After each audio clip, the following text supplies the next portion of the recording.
Praise the Lord, everyone. Today is December 7, 2024.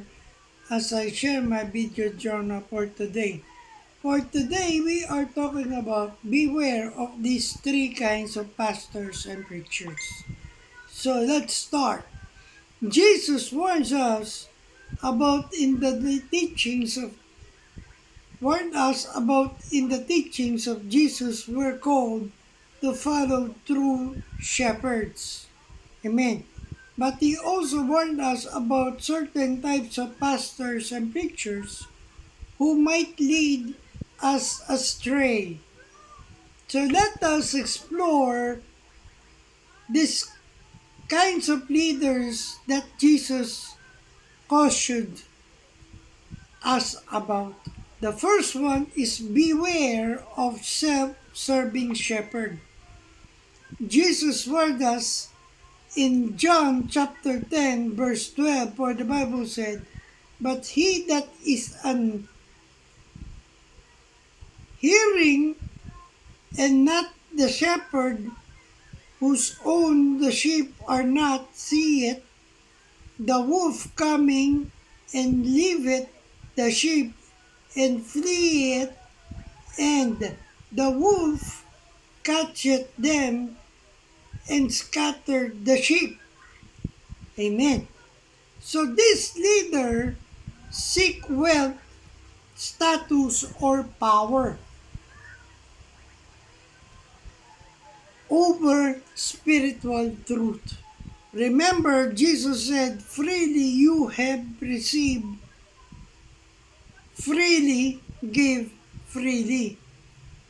Okay, freely give.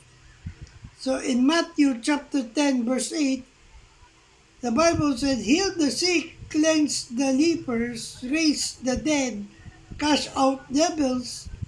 Freely ye have received, freely give. Amen.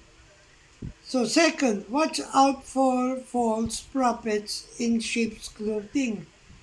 In Matthew chapter 7 verse 15, for the Bible said, beware of false prophets which come to you in sheep's clothing, but inwardly they are ravening wolves. Amen. So these are teachers who say what people want to hear, not what they need for spiritual growth. They priorities popularity over truth. Amen. So the third one, the last one is be cautious of leaders who will neglect love and mercy.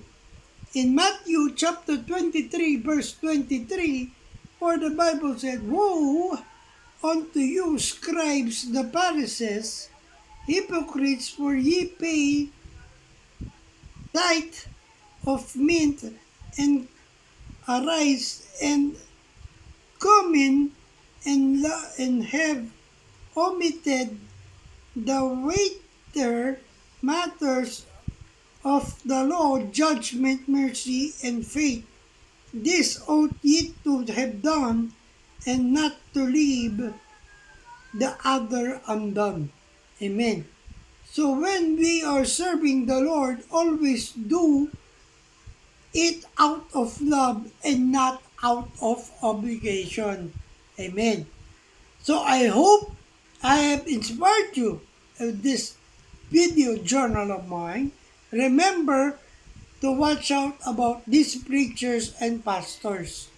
If you see or encounter these kinds of people, remember you could still walk away because you are not following the right path to salvation.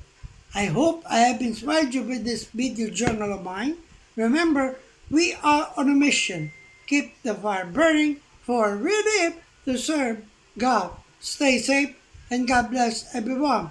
Good morning.